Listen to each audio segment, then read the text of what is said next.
오늘 교사주일을 맞이해서 교사주일에 관련된 설교를 준비해야지 이런 고민을 하면서 저도 한 주간을 보냈는데요. 주일학교 교사주일이니까 교사로 섬긴다는 일을 잠시 생각해 보면 여기 이제 교사들이 계시겠죠. 참 고생스러운 일입니다. 교사로 섬긴다는 것은. 부모의 일에 비유해 볼 수 있을까요? 부모가 자식을 키우는 것은 되게 기쁜 일이잖아요. 그죠? 기쁜 일입니다. 기쁜 일이지만 자식을 바라보고 키운다는 것은 참 기쁘고 참 행복한 일이지만 그 가운데는 많은 수고가 있습니다. 만약에 어린아이를 키운다면 어린아이는 하루 종일 지켜봐야 하거든요. 기저귀도 갈아줘야 됩니다. 때에 따라서 우유도 타줘야 합니다. 위험한 게 있는가 없는가도 확인을 해야 되죠. 끝없는 돌봄과 수고와 희생이 필요한 일이 아이를 키우는 일입니다. 그만큼 사랑하니까 부모가 그 일을 하는 것이죠.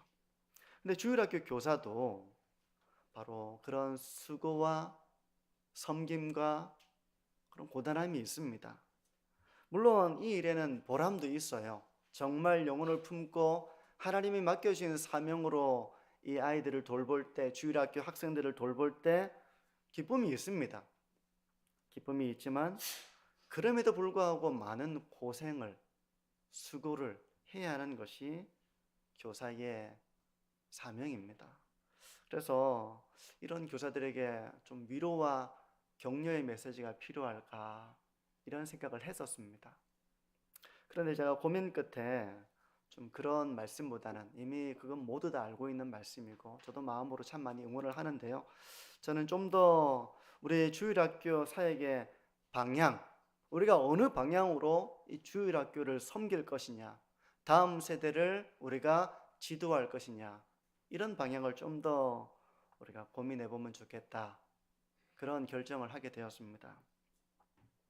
우리 교회가 다음 세대를 키우는 사역의 방향을 어디로 정하고 있는지 아십니까? 교회학교 교사들은 알고 계십니까?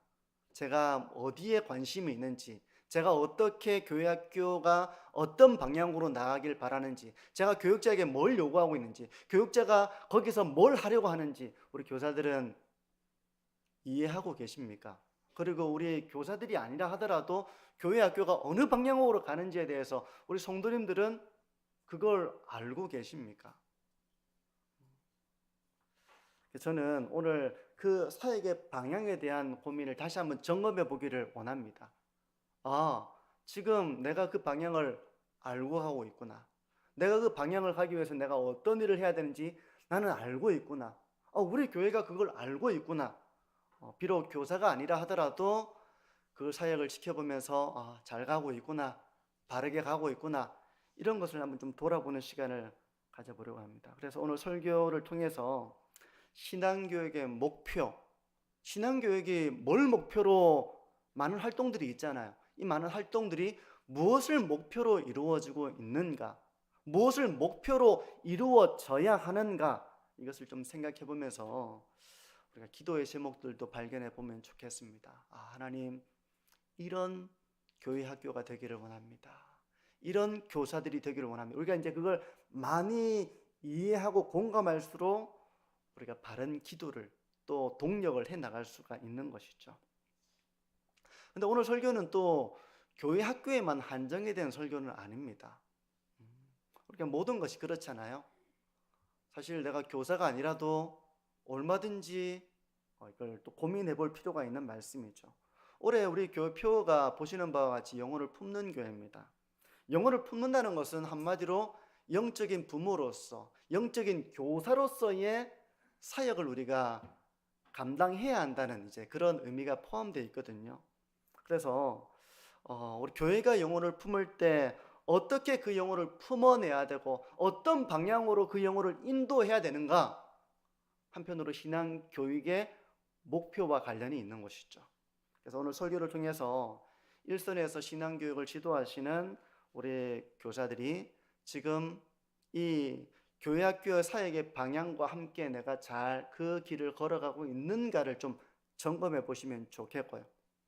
그리고 교회 학교 교사가 아닌 분들은 우리 교회가 영혼을 품는 이 일에 있어서 바른 방향으로 지금 우리가 가고 있는가, 이걸 한번 좀 돌아보는 시간이 되면 좋겠습니다. 구체적으로는 교회 학교 사역이 바른 방향으로 가고 있는가를 좀 생각해 볼 수 있겠고요. 교회 전체가 영혼을 품고 그 영혼에게 신앙의 교육을 하고 하는 이 일들이 우리 교회가 지금 바르게 잘 가고 있는가를 좀 돌아보는 시간이 되면 좋겠습니다. 그리고 우리 교회 학교 영혼들, 교사에 대한 말씀이니까 나와는 관계가 없구나 생각하기보다는 우리 교회 학교 학생들은 내가 지금 어떤 교육을 받고 있는지, 아 맞네, 진짜 내가 좋은 교육을 받고 있구나, 내가 지금 바른 교육을 받으면서 이 길을 걸어가고 있구나 라고 한번 그걸 한번 지금 내가 교육을 받고 있는 우리 교회 학교의 모든 활동들이 어떤 의미를 가지고 있는 것이며 내가 어느 방향으로 가야 되는지를 우리 교회 학교 학생들도 점검을 해볼 수 있겠죠. 그리고 우리 교회 정착을 해서 신앙의 길을 걸어가는 분들도 이 교회가 어떤 방향을 지향하고 있는지, 바른 방향으로 가고 있는지, 내가 지금 그 방향 속에서 바른 신앙의 길을 걸어가고 있는지, 이런 목표를 가지고 신앙교육이 이루어지는 것이구나 라고 또 스스로를 좀 점검해 볼 수 있는 시간이 되면 좋겠습니다. 오늘 본문은 우리에게 너무나도 익숙한 본문입니다. 단도직입적으로 신앙교육의 목표가 뭘까요? 신앙교육의 목표. 신앙교육을 한다는 것은 어떤 목표를 가지고 이루어지는 것입니까? 이제 교회학교 예전에 이제 분반 공부하면 출석 부르고 성경 가르치고 답하고 이 모든 전통적으로 해왔던 이런 신앙교육, 오늘날에 또 좀 이루어지는 우리 교회학교에서 이루어지는 이 교육들의 목표가 어디에 있느냐 하는 것입니다. 그 목표. 저는 우리 성도님들이 이 목표를 좀 잘 한번 정리해 보시기를 원하는데요. 청교도 신학의 황태자라고 불리는 존 오웬은 신앙교육의 목표를 두 가지로 두고 있습니다. 첫 번째는 회심이고 두 번째는 회심의 보존이라고 했습니다. 이런 이제 유명한 말들은 좀 우리가 좀 잘 새겨둘 필요가 있겠죠. 신앙교육을 한다는 것은 첫 번째로 그 사람이 회심을 하도록 신앙교육을 하는 것입니다. 회심이 뭔가 이건 좀 생각해 봐야 되겠죠. 두 번째는 회심하면 끝이 아니에요. 아이가 태어나면 끝입니까? 끝이 아니잖아요. 계속해서 성장해 나가는 가운데 겪게 되는 그 많은 어려움 속에서 지도와 돌봄과 안내가 필요한 것입니다. 회심한 사람이 회심을 보존해 나가도록 신앙교육이 이루어져야 된다. 이 두 가지를 얘기했거든요. 그래서 이제 하나씩 좀 우리가 살펴보면서 좀 우리의 사역을 좀 돌아보고 우리 교회에 지금 어떤 방향으로 가고 있는가, 바람직한가, 이걸 좀 생각해 보면 좋겠는데, 첫 번째 회심에 대한 부분입니다. 회심이 뭔가? 회심, 우리말로 회심은 마음을 돌이킨다는 뜻입니다. 마음을 돌이킨다. 근데 이제 회심과 관련된 성경에서 말씀하는 이 회심은 교리적으로 설명하면 상당히 이제 많은 내용들을 설교할 수 있겠죠. 간단하게 저는 개혁주의 구원론의 저자 안토니 후크마의 글을 좀 인용하고 싶은데요. 한번 들어보십시오. 회심은 거듭난 사람이 회개와 믿음으로 하나님을 향해 돌이키는 의식적인 행위로 정의할 수 있습니다. 한 번 더 읽어볼게요. 회심은 거듭난 사람이 회개와 믿음으로 하나님을 향해 돌이키는 의식적인 행위로 정의할 수 있습니다. 쉽게 말해서 이전까지는 하나님과 무관한 삶을 살아왔는데 하나님께로 돌이키는 그 지점이 바로 회심이에요. 이 회심에 있는 것이 바로 회개와 믿음입니다. 그러니까 이 회심에는 회개와 믿음이 동반되는 거예요. 그러니까 단지 나 교회 나갈게, 이거 회심입니까? 회심 아닙니까? 이런 정도로는 회심이 아니에요. 그냥 내 교회 나갈게, 이전까지 내 교회 안 나갔는데 교회 나갈게 해서 내 생활에 교회가 없이 살다가 교회로 나오는 게 회심이 아니라, 이 회심에는 회개와 믿음이 동반된다는 것입니다. 회개는 무엇입니까? 누군가에게 잘못하면 깊이 그 잘못에 대해서 내가 왜 그랬지, 이렇게 깊이 뉘우치고 아파하고 내가 어리석었어, 내가 정말 미안해, 이게 회개잖아요. 그죠? 사람과 사람 사이에서 이루어지는 용서를 구할 때 하는 것이 회개인 것처럼 하나님 앞에 회개는 바로 우리가 하나님 앞에 죄인된 존재라는 것을 자각하는 것부터 시작하는 것입니다. 그전에는 내가 하나님 앞에 죄인이라는 자각이 없었습니다. 뭐 죄인이라고는 하는데 그런가 보다 이렇게 그냥 지식으로는 알 수 있을지 모르지만 내가 그것으로 마음으로 깊이 슬퍼하고 애통하고 하나님 제가 죄인입니다. 이렇게 깊이 자기의 죄인됨을 깨달으면서 하나님의 용서를 구하는 이런 것까지 이르는 것이 바로 회개예요. 죄에 대한 슬픔을 느끼는 것입니다. 그리고 죄에 빠져있는 이 상태에 대한 절망. 참 나는 가능성이 없구나. 나는 구제불능이구나. 하나님 저는 정말 구제불능입니다. 하나님 앞에 어떤 이런 절규를 가지면서 하나님 제가 죄인입니다. 이런 자기의 죄인됨에 대한 깊은 자각 속에서 이루어지는 것이 바로 회개. 회심에는 바로 이 회개가 있다는 것입니다. 그리고 이 회개와 함께 또 나타나는 것이 바로 믿음이라고 했습니다. 믿음. 이 믿음은 그리스도에 대한 믿음이에요. 그리스도께서 나의 죄를 위해서 하나님이 어떤 일을 하셨는지 예수님을 이 땅에 보내시기로 작정하시고 그것을 예언하십니다. 선지자를 통해서 구약 성경부터. 그리고 그 약속대로 그리스도를 이 땅에 보내십니다. 그리스도가 십자가에서 죽으십니다. 이 모든 일이 무엇을 위한 일이었는지에 대한 하나님의 말씀을 들으면서 이것이 믿어지는 거예요. 믿어지는 것입니다. 그리고 단순하게 이 정보와 지식을 수용하는 것을 넘어서서 예수님을 내 삶의 주권자로 모시는 것입니다. 영접하는 거예요. 그러니까 단순히 예수님이 하나님의 아들이라는 것을 지식적으로 인정하고 수용하는 정도가 믿음은 아닙니다. 그런 믿음은 마귀도 가지고 있고 귀신도 가지고 있어요. 그래서 마가복음 1장 24절은 이렇게 말씀을 하는데요. 나사렛 예수여 우리가 당신과 무슨 상관이 있나이까? 우리를 멸하러 왔나이까? 무슨 내용입니까? 누가 하는 말입니까? 귀신들이 하는 말이거든요. 나는 당신이 누구인 줄 아노니 하나님의 거룩하신 자니이다. 귀신들은 예수님이 누구신지에 대한 지식적인 알미 있습니다. 모르지 않아요. 그건 자기가 알고 있는 거예요. 하지만 그렇다고 해서 회개하고 예수님을 자기의 삶의 주권자로 영접하고 자기를 돌이키고 하는 이런 영접과 주권자로 모시는 일을 하지 않습니다. 그건 믿음이 아니에요. 그냥 지식적으로 알고 있는 정도이지 그런 정도가 아니라 믿음이라고 하는 것은 바로 예수님이 누구신지에 대한 나를 위해서 어떤 일을 하셨는지에 대한 하나님의 말씀에 대한 깊은 깨달음과 함께 그 예수님을 내 삶의 주권자로 영접하고 모시는 것입니다. 때문에 참된 믿음에는 이 순종이 뒤따르는 것입니다. 참된 믿음에는 행함이라고 하는 열매가 뒤따르는 거예요. 진정으로 예수님을 믿는다면 예수님을 따르는 삶을 살고자 힘씁니다. 완벽하진 않겠지만 힘쓰는 그 가운데에서 열매가 나오는 것입니다. 그러니까 지성적으로만 동의하고 삶으로는 전혀 순종하지 않는다면 그건 진정한 믿음이라고 말할 수 없겠죠. 귀신들도 그런 믿음을 가지고 있으니까요. 그런데 우리 신앙의 교육의 목표는 바로 이 회심에 있다는 것입니다. 한 사람이 자기의 죄를 깨닫고 자기의 구제불능, 자기의 죄, 선하게 살고 싶은 마음은 있습니다. 하나님의 형상으로 지음받은 그런 존재이기 때문에 그런 마음이 없는 건 아니야. 내가 왜 그랬을까 후회도 합니다. 하지만 그렇게 행할 능력이 없는 거예요. 날개가 부러진 새가 날 수 있습니까? 날아야지. 난 날아야 돼 생각을 하지만 날 능력이 없는 것처럼 죄인은 하나님의 뜻을 따라 살아갈 능력이 없는 겁니다. 그러니까 후회하고 해도 나중에는 구제불능의 삶이니까. 근데 회심은 바로 이런 회개와 믿음을 통해서 하나님과 무관한 삶을 살았던 자가 하나님을 경외하는 삶을 살아가고 하나님의 은혜를 알고 때문에 하나님의 영광을 위해 살고자 하는 이런 터닝 포인트, 어떤 삶의 전환점, 이게 바로 회심이에요. 회심.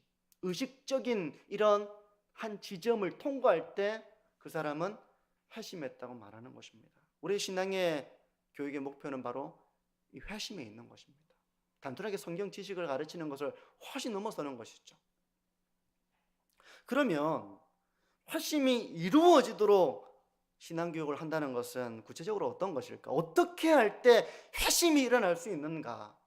이게 우리의 핵심입니다. 그러니까 교회들마다, 교사들마다 많은 교회 학교가 있고 가르치지만 그냥 교회 왔다가 20살 되면 교회를 떠나는 이런 일들이 계속 반복되어 왔고요. 중고등학교 교회 다니다가 대학 들어가면 교회와 빠이빠이 하고, 한때 나도 옛날에는 교회 나갔습니다 이렇게 얘기하지만 지금은 교회를 다니지 않고, 이런 사람들이 많이 있는 것은 회심이 이루어지지 못했다는 것을 이제 드러내는 것이거든요. 어떻게 하면 회심이 이루어지는가? 회심이 이루어지는 성경 교육을 우리는 어떻게 구체적으로 해야 되는가 생각해 볼 수 있을 것입니다. 회심은 성령의 역사입니다. 우리가 회개하는 것도 성령께서 우리 가운데 역사하실 때 우리는 성령의 은혜로 거듭나고 우리의 죄를 깨닫고 하나님 앞에 그것을 슬퍼하고 회개하고 그리스도에게 돌이키는 것입니다. 그러니까 이 빛이 비춰지지 않으면 내가 아무리 눈이 있어도 볼 수 있습니까? 까만 데가 들어가서 내가 눈을 뚝 동그랗게 뜬다고 해서 보여지는 게 아니잖아요, 그렇죠? 그 가운데 촛불을 탁 켜면 모든 사물이 보이는 것입니다.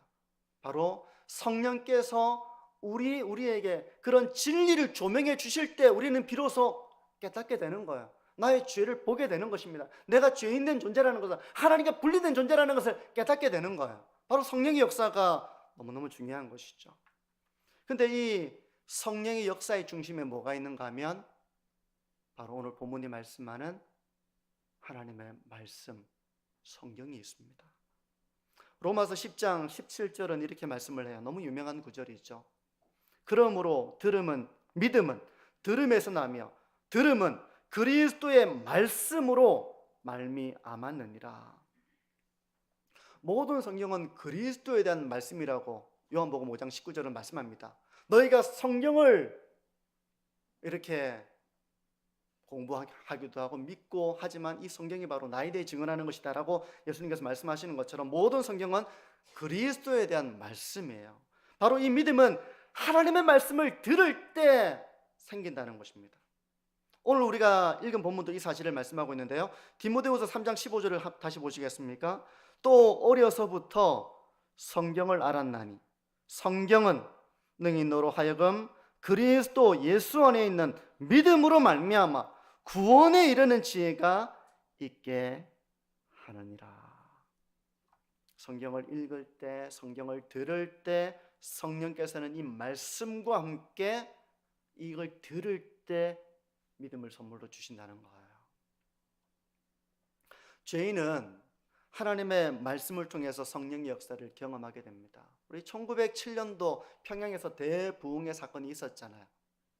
그 사건이 있기 전까지는 기독교의 전파와 이런 건 참 미약했습니다. 근데 대대적인 영적 대각성이 이루어지게 된 계기가 바로 1907년. 물론 그 전부터 곳곳에서 기도 운동이 있었고 말씀 운동이 있었습니다. 우리나라에서. 성령의 역사를 경험하게 되는 것이죠. 하나님의 말씀을 듣는 데서 성령의 역사가 일어나서 사람들이 회개하는 일들이 일어났고 자기의 삶을 돌이키는 이런 놀라운 영적인 각성이 이루어지게 된 것입니다. 어느 순간 말씀이 들리기 시작한 거예요.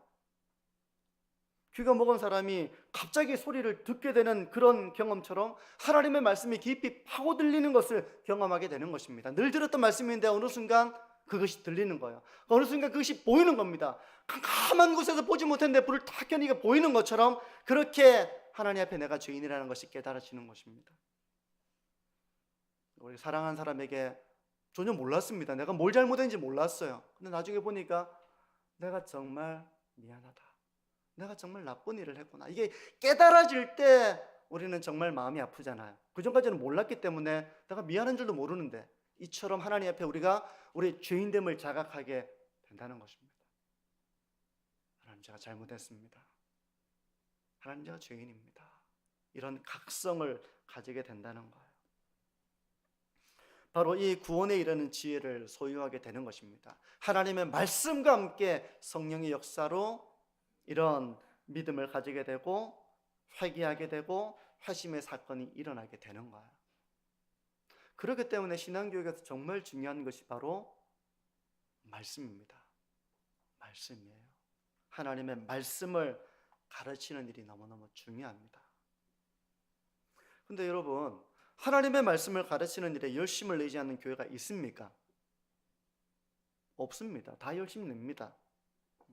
근데 제가 이제 목회자로서, 저도 모태신앙으로서 신앙의 길을 걸어오고 교사도 해보고 신학교도 가고 사역도 하고 목사가 되어서 목회를 하고 하는 이 일들을 제가 거쳐오면서 정말 이 일에, 하나님의 말씀을 가르치는 일에 진지한 열심을 가지고 있는 교회가 있는가 하면 그렇지 못한 교회도 저는 있다는 걸 알게 되었습니다. 그런 교회가 있어요? 라고 생각하는 분이 계실지도 모르겠어요. 정말 하나님의 말씀을 가르치는 이 일에 열심을 내는 사람이 있는가 하면 하는 척만 하는 사람도 있구나. 저는 그걸 알게 됐습니다. 어떻게 한 영혼을 그리스도께로 인도해야 되는지 알고 그것을 가르치는 사람이 있는가 하면 그걸 모른 채 교사가 되어서 교사 어떻게 하는 거지? 제가 그랬거든요. 교사 어떻게 하는, 일단 임명을 받았는데 교사가 뭘 해야 될지 모릅니다. 그래서 저는 어깨너머로 다른 교사들이, 선생님들이 하는 걸 보고 그냥 그 행위를 따라 했습니다. 저의 경우입니다. 근데 그런 경우가 얼마든지 있을 수가 있는 거예요. 이건 뭐 제가 이 목회를 하면서 그동안 신학을 공부하면서 저는 너무나도 잘 알고 있는 저의 어떤 제 양심적인 고백이기도 한데요. 우리 성도님들은 누가 진정한 교사인지 잘 모를 수 있습니다. 똑같이 열심을 가지고 있고 막 이렇게 성경을 가르치고 있고 하니까 다 열심을 내고 있고 한다고 생각할지 모르겠지만 누가 진정한 열심을 가지고 있는지, 누가 그 일을 위해 진정 준비가 되어 있는 그런 사람인지 분별할 수 있어야 됩니다. 이 일에 진지한 열심을 가진 사람이 있어요. 목회자 중에도 그런 열심을 가진 사람이 있는가 하면 제가 볼 때는 그런 열심이 없는 사람도 있는 것 같습니다. 그런 열심을 가지고 있는 교사가 있는가 하면 그렇지 못한 저와 같은 교사도 있는 것 같아요. 그런 열심을 가지고 있는 성도가 있는가 하면 그렇지 못한 성도도 얼마든지 있을 수 있습니다. 하나님의 말씀에 대한 진지한 열심과 사모함을 가진 사람이 있는가 하면 그런 진지한 열심, 알고자 하는, 하나님의 말씀을 너무 알고 싶어하는 이런 열심과 사모함이 없는 사람도 있는 것 같아요. 정도의 차이는 다 다를 수 있겠죠. 근데 정말 진지한 열심과 하나님의 말씀을 통해서 어떻게 이 영혼을 인도해야 될지 아는 사람에게 영혼이 맡겨지면 그 사람은 그냥 어깨너머로 본 걸 따라하고 하지 않고 그 영혼을 정말 가르칩니다. 정말 돌봅니다. 그가 정말 회심에 이르도록 그 자신에게 맡겨진 일을 하는 거예요. 근데 그게 뭔지를 모르는 사람은 교사라도 어떻게 될지 전혀 모릅니다. 전혀 몰라요. 가정에서 이 일은 들은 말씀에 대해서 이야기하고 나누는 걸 통해서 이제 이루어질 수 있습니다. 그러니까 말씀을 들어도 그 듣는 정도는 동일하지 않을 수 있잖아요, 그죠? 어떤 사람은 제가 설교를 하거나 또 어떤 성경부를 하면 100% 소화를 시키는 사람도 있을 것입니다. 어떤 사람은 50%도 잘 소화가 안 되는 경우도 있겠죠. 그러면 그건 그 사람에게 알아서 정해진 것이니까 난 몰라 이게 아니고 정말 영혼을 회심에 이르도록 말씀을 깨닫도록 하고 그 말씀을 자기 삶 가운데 적용하도록 하기 위해서는 이 사람이 정말 그 말씀을 소화했는지 소화하지 못했는지 감독합니다. 감독해요. 그러니까 가정에서 어떻게 합니까? 가정에서 그 말씀을 가지고 오랜 우리 교회 역사 가운데 이 전통 속에서는 집에서 그 받은 말씀을 가지고 부모들이 자녀들에게 그 말씀을 소화했는지 어느 지점이 소화가 안 됐는지 감독하는 거죠. 확인하는 것입니다. 그리고 깨닫게 해주는 것입니다. 자기 삶 가운데 우리가 이번 주에는 이렇게 살도록 해보자라고 적용시켜 나가는 이 일을 하는 가정, 영혼을 품어내는 가정의 모습이라고 말할 수 있을 거예요. 교회 학교에서도 마찬가지입니다. 교회 학교 설교를 들어도 듣는 정도, 소화하는 정도는 다 다를 거예요. 소화가 잘 안 되는 사람도 있을 것입니다. 아이들도 있을 것입니다. 그러면 그냥 지나가는 것이 아니라 감독이 이루어지는 것이죠. 누가 소화가 되는지, 누가 소화가 잘 안 되는지, 이 말씀을 더 잘게 쪼개어서 이것을 가르쳐야 될 사람이 누구인지, 이 말씀을 듣기는 듣지만 듣고 나서 전혀 말씀에 대해서 순종하지 않는 사람, 이런 사람이 누군지, 어떻게 그걸 해나가도록 단계별로 가르치고 지도해야 될지, 이것이 있는 교회 학교는 바로 영혼을 품어내는 교회 학교인 것입니다. 교회도 마찬가지입니다. 성도님들 설교를 듣고 나서 제가 일일이 일주일 내내 막 돌아다니면 저는 제 할 일 한 개도 못 하겠죠. 이번 주 설교 잘 깨달으셨습니까? 어려우셨습니까? 잘 그 말씀을 어떻게 적용하셨습니까? 어떤 기도를 하고 계십니까? 제가 일일이 감독하고 확인한다면 제가 그걸 다 못 하겠죠. 그렇기 때문에 교회 직분자들이 있는 겁니다. 우리는 이 모임을 바로 목장 모임에서 하는 거예요.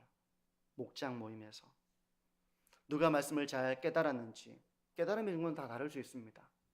말씀을 깨닫고 어떻게 그걸 순종하기 위해 몸부림을 치는 사람이 있는지, 그런 사람이 있으면 너무 귀한 거예요. 그 목장은 저렇게 신앙의 길을 걸어가는 것이구나.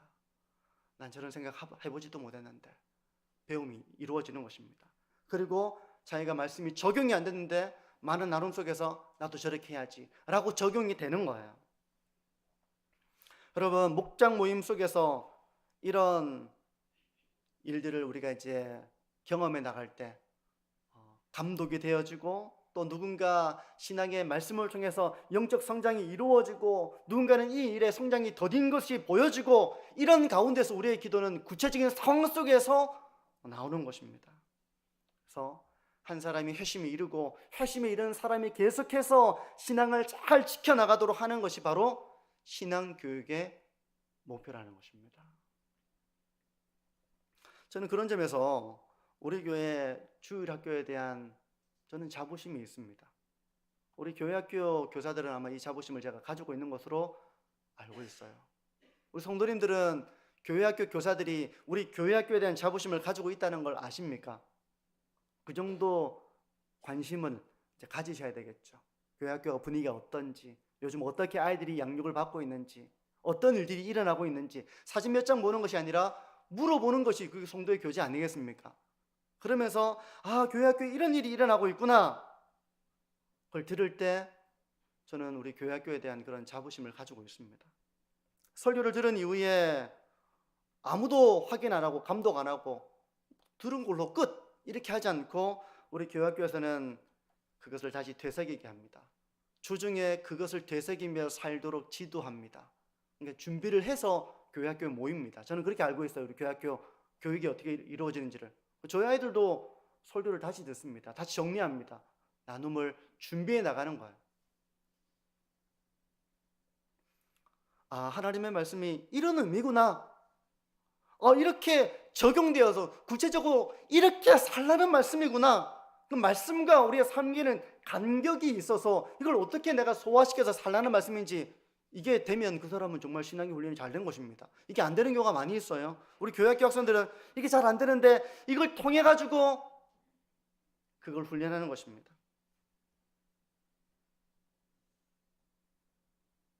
그런데 훈련해도 잘 안 되죠. 결단하지만 잘 안 되죠. 거기서 뭐가 나오는가 하면 기도가 나오는 것입니다. 이렇게 살아야 되는데 그렇게 살지 못하는 자기의 한계를 깨닫는 것입니다. 자기의 연약함을 알게 되는 것입니다. 친정 제가 그렇게 살고 싶습니다, 하나님 라고 하는 그 하나님의 소원을 품게 되는 겁니다. 거기서 기도하게 되는 겁니다. 이런 과정을 통해서 그 사람이 성령의 역사를 경험해 나가는 그런 일들이 일어나는 것입니다. 저는 그래서 우리 청소년들이나 청년들이, 우리 어린이들까지는 제가 잘 모르겠는데 말씀을 나누는 그 일들을 제가 듣게 됩니다. 제가 주일학교 교장이니까 감독을 하죠. 어떻게 이루어지고 있는가. 그러면 우리 아이들이 이렇게 커가고 있구나라는 걸 들으면서 제가 그 현장에는 안 가 있지만 제가 들으면서 나름대로 파악을 합니다. 그러면서 이 아이들이 많이 자라가고 있구나, 이 아이들의 나눔이 깊어지고 있구나, 이런 생각을 하면서요, 이 아이들의 나눔을 우리 어른들이 함께 동참해서 우리 아이들이 자라가는 모습을 본다면 참 좋겠구나, 저는 그런 생각을 합니다. 아마도 우리 장년 성도님들이 우리 아이들이 나누는 그 자리에 가보시면 저는 놀랄 거라고 생각을 합니다. 이 아이들이 어린아이라고 생각했지만 생각은 어리지 않거든요. 이 아이들이 철없이 살아가는 어린아이라고 생각할지 모르겠지만 이 아이들이 삶에 대한 상당한 진지함이 있다는 걸 알게 되시면서 이 아이들이 단순히 어린아이가 아니라 영적으로 자라있고 삶에 대해 진지하게 고민하고 있고 그걸 위해 부단하게 씨름하고 있고 기도하고 있고 이런 것을 보시게 된다면 이 아이들이 회심을 이루어 나가고 있는 그런 하나님의 자녀가 되고 있구나, 그걸 아마 충분히 저는 느끼실 수 있을 거라고 봐요.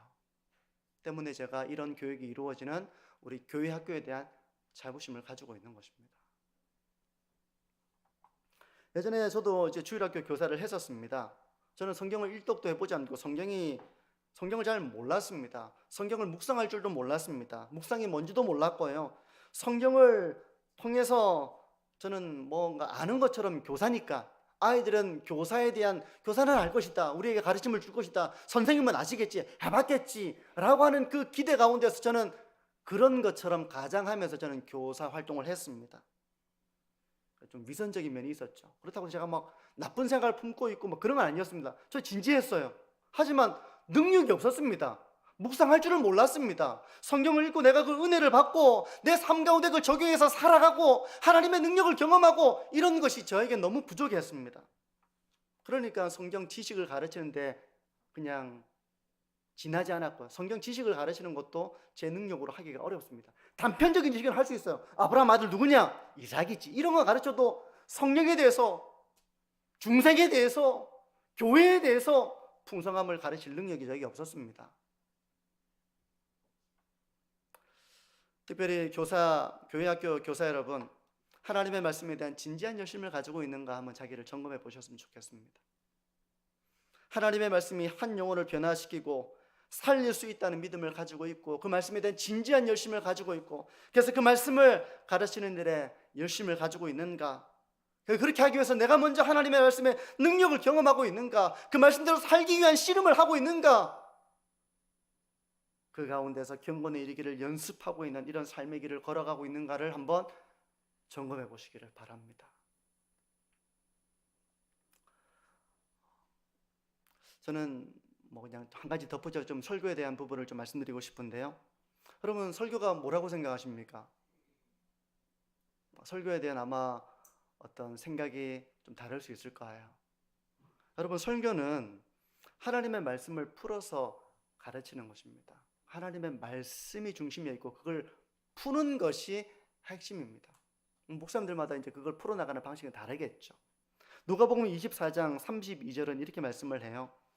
그들이 서로 말하되 길에서 우리에게 말씀하시고 우리에게 성경을 풀어주실 때 우리 속에서 마음이 뜨겁지 아니하더냐.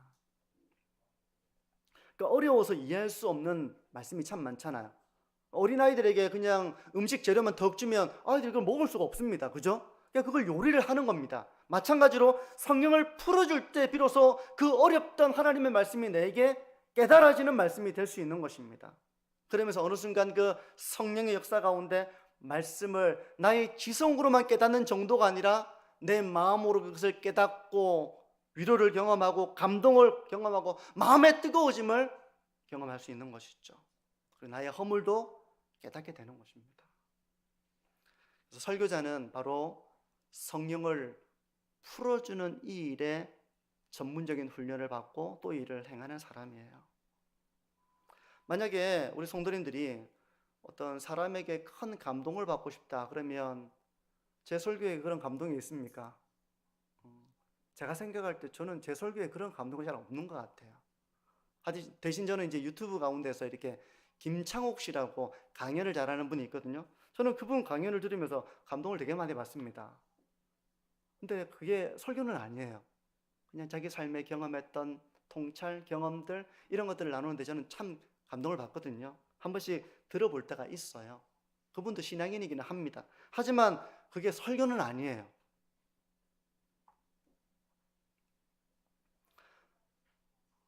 설교자는 성경을 사서로이 풀지 않기 위해서 신중하게 본문을 해석하는 이 과정을 거칩니다. 그러니까 이 자리에서 제가 하는 설교는 제 개인적인 주관적인 해석에 머무르지 않고 이 성경이 어떻게 해석되어져 오고 이 신앙이 보존되어 왔는지에 대한 그 과정을 연구하는 시간이 있습니다. 제가 연구하는 시간이 있어요.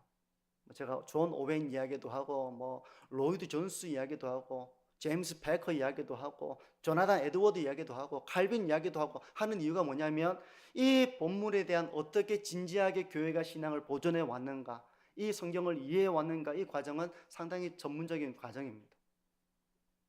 그 과정을 통해서 연구하고 제가 묵상한 것을 적용하고 우리 교회 실정에 맞게 이것을 이제 적용해 나가는 과정이 설교예요. 그래서 이 과정은 단순하게 어떤 감동적인 강연이라기보다는 성경 말씀을 풀어나가는 그런 과정이라는 것을, 저는 우리 성도님들이 설교가 어떤 것인지에 대한 바른 그런 알을 잘 정립하시기를 바라고요. 좋은 설교가 어떤 설교인지, 그렇다고 제 설교가 좋은 설교다, 물론 저보다도 훨씬 뛰어난 목사님들이 많고 좋은 설교가 많을 거예요. 하지만 좋은 설교에 대한 기준들을 바르게 잘 정립을 해 나가시기를 바랍니다. 여기까지가 회심에 대한 부분이에요. 회심의 핵심에는 하나님의 말씀이 있습니다. 두 번째 신앙교육의 목표는 회심의 보존이라고 했어요. 이건 살짝 제가 그냥 간단하게만 짚겠습니다. 그러니까 신앙이 거듭나고 회심한다고 끝은 아닙니다. 이후로도 신앙은 얼마든지 흔들릴 수 있어요. 우리가 거듭나고 회심하면 죄에 대한 유혹을 안 받는가? 그렇지 않아요.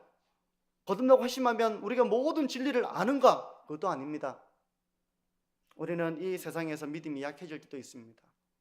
거짓을 진실이라고 우리가 생각하는 경우도 있어요. 어떨 때는 믿음이 약해지기도 합니다. 두렵기도 하고 걱정하기도 하죠. 하나님의 뜻을 분별하지 못할 때도 있습니다. 그래서 나의 고집과 나의 주장을 하면서 하나님의 뜻과는 반대되는 삶을 살 때도 있어요, 우리가.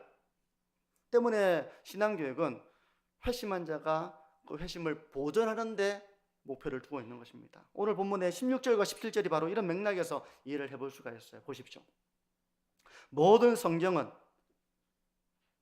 16절과 17절입니다. 모든 성경은 하나님의 감동으로 된 것으로 교훈과 책망과 바르게 함과 의로 교육하기에 유익하니 이는 하나님의 사람으로 온전하게 하며 모든 선한 일을 행할 능력을 갖추게 하려 함이라. 회심한 사람이 신앙의 성장을 이루어 나갈 때 하나님의 말씀을 통해서 그 사람은 하나님의 교훈을 받게 됩니다. 하나님의 책망을 받게 됩니다.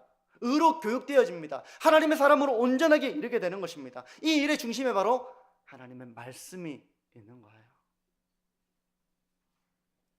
여러분, 전쟁터에 나가면 어떤 훈련이 되어져야 하겠습니까? 전쟁터에 나가려면 일단 불안할 거니까 정신적으로 좀 마음을 잘 굳건하게 하는 일도 필요할 거예요. 근데 그것만 하고 실제적인 전쟁을 싸워 나갈 무기도 주어지지 않고 그 훈련도 없이 전쟁터에 나가면 어떻게 전쟁을 수행할 수 있겠습니까? 신앙이라고 하는 것은 한편에서 영적 전쟁에 우리가 이 신앙을 비유할 수 있겠죠. 전쟁입니다. 전쟁. 하나님의 뜻을 분별하기 위한 전쟁. 여러분, 사기꾼이 와서 우리에게 분별력을 잃게 하고 우리에게 아주 달콤한 속삭임을 할 때 그것이 사기인지 진실인지를 우리 분별해야 됩니다. 분별하지 못하면 넘어가니까. 마귀는 우리가 하나님의 뜻이 아니라 하나님의 뜻이 아닌 것을 하나님의 뜻이라고 우리에게 유혹하며 다가옵니다. 우리가 그걸 분별해야 됩니다. 하나님의 말씀을 붙들고 영적 전쟁을 할 수 있도록 준비시키는 시간이 바로 설교 시간이고 신앙교육이 이루어지는 자리이며 교회 학교의 활동이며 목장 모임에서 이루어지는 일이 바로 이런 일인 것입니다. 회심의 보존을 이루어 나가도록 하는 교회, 그 교회가 바로 영혼을 품는 좋은 교회인 것입니다. 이제 여러분들은 신앙의 길에 들어섰으니 저는 여러분들 걱정 안 합니다. 여러분들 충분히 잘 해내실 것입니다 하면서 신앙의 보존을 이루어 나가도록 신앙교육을 하지 않는 교회는 영적 전쟁의 치열함을 모르는 교회라고 말할 수 있겠죠.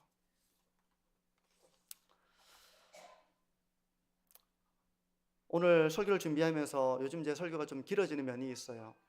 설교를 하다 보면 되게 많은 것들을 나누고 싶어가지고 제가 설교가 길어지는 경향이 있는데, 아쉬운 부분들은 다음에 또 나누는 것으로 하고요. 오늘 설교를 이렇게 좀 정리해 보려고 하는데, 오늘 핵심을 좀 잘 기억해 보시기를 바랍니다. 신앙교육의 목표가 어디에 있습니까? 회심과 회심의 보존에 있습니다. 그리고 이 일의 중심에는 뭐가 있습니까? 하나님의 말씀이 있어요. 말씀을 통해서 구원에 이르게 되고, 말씀을 통해서 구원에 이른 자가 하나님의 교훈을 받고 책망을 받고 바르게 함으로 의로 양육되어져서 하나님의 사람으로 온전하게 되는 것입니다. 이 일에 대한 진지한 열심을 가져야 할 것이 바로 교회이고, 교회 학교이며 성도들의 모임인 자리인 그런 교제의 자리 가운데 이것을 우리가 마음에 새기고 있어야 하는 것입니다. 저는 우리 교회가 이런 방향을 향해 나아가고 있다고 믿습니다. 저의 믿음이에요. 제가 분별하고 가지고 있는 믿음입니다. 이런 방향을 향해 우리 교회가 나아가고 있습니다. 저는 우리 교회 학교가 이런 진지한 길을 걸어가고 있는 것에 대해서 자부심을 가지고 있고 감사하고 있습니다. 왜냐하면 이렇게 가지 못하는 교회들도 있기 때문에 그래요. 근데 우리 교회는 이 길을 걸어가고 있다는 것을 제가 확인하고 있고, 그래서 감사하고 있는 것입니다. 그리고 우리 작년 성도님들의 모습을 통해서도 저는 설교를 진지하게 드러내고 있다는 것을 제가 보면서 감사하고 있습니다. 제가 이제 부임한 지가 한 7년 정도 됐잖아요. 성도님들의 모습 속에서 말씀을 진지하게 드러내고, 그 말씀을 통해서 자기를 돌아보고 자기의 연약함을 발견하고 살아내려고 부단하게 몸부림치고 기도하고, 이런 사람들이 저는 많아지고 있다는 것을 지켜보면서 감사하고 있습니다. 그리고 이 말씀을 어떻게든 서로 나누면서 감독하고 깨우치게 하고 그렇게 살아가게 하려고 하는 열심을 가진 사람들이 세워지고 있다는 것을 보면서 저는 감사하고 있습니다. 성도 여러분, 우리 교회가 한 영혼이 회심하도록 신앙의 교육을 할 뿐만 아니라 회심한 그 한 사람의 성도가 영혼이 회심을 보존하도록 신앙을 잘 양육하는 그런 영혼을 품는 교회와 같이 신앙의 길을 걸어가는 우리 만천중앙교회가 되어지기를 축복합니다. 기도하겠습니다.